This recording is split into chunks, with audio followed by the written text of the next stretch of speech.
નયનને બંધ રાખી તમને જોયા મેં. કોઈ છે કે હાય શરમ વિનાના આ હું બોલો?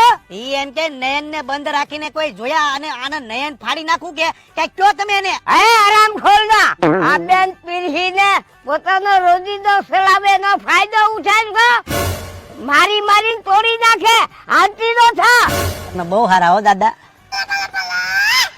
હું એક વાત કહું. બોલો ની. પિક્ચર જોવા જાહું આપણે? હે હા મારી આએ હા. કયું પિક્ચર? એનેલ હે એનેલ એનિમલ ની એનિમલ. એનિમલ. હા ઈ પિક્ચર જોવા જાવ. આ ઈ પિક્ચર પછી ન્યા શું કરશું? ના પકોડા દાબેલી ખાહો.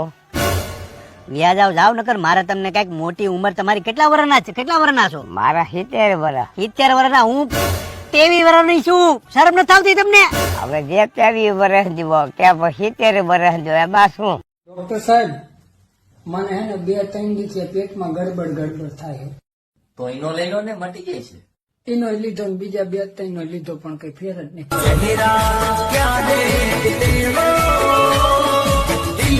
શું સાહેબ તમારી કોઈ ગર્લફ્રેન્ડ હતી? હા હતી ને. તો એના વિશે તમારે કઈ કેવું છે? હા કેવું હે મેડમ સાંભળો. એના બધાય ખર્ચા હું ઉપાડતો હતો. હા અને પગ કોક બીજું ઉપાડતું તું. મને લાગ્યું તું આ વાયલો ઉભો નાખો કઈક તો બોલશે.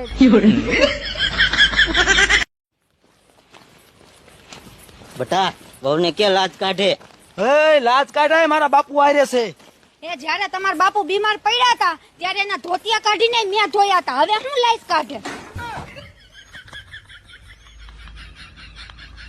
એ સાહેબ હા ફરિયાદ લખો.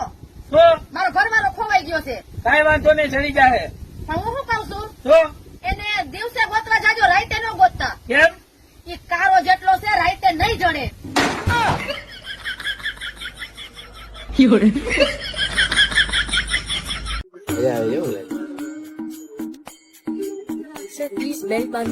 મેં તો લેંગો પહેર્યો છે.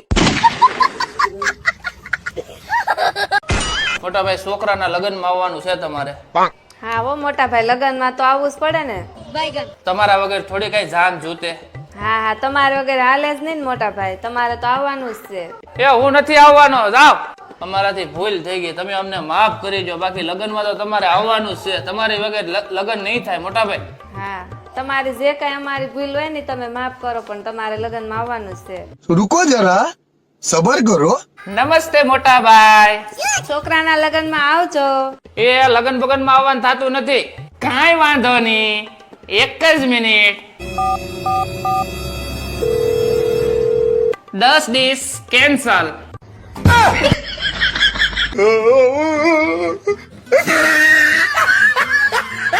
ઘણા કે શાંતિ રાખો, કીધું બસ સ્ટેન્ડ માં બસ મુકાય ત્યાં શાંતિ ન રખાય.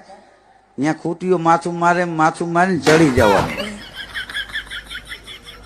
લગ્નમાં આવો એનોય કઈ વાંધો નહીં, 50 રૂપિયા લખાવો એનોય કઈ વાંધો નહીં, પણ 5 વાટકી રબડી ઢીસી ગયા પછી બહાર જઈને એમ વાત કરે કે ઓલા ટીલાભાઈ ન્યા કાંઈ જમવામાં લેવાનું નહોતું.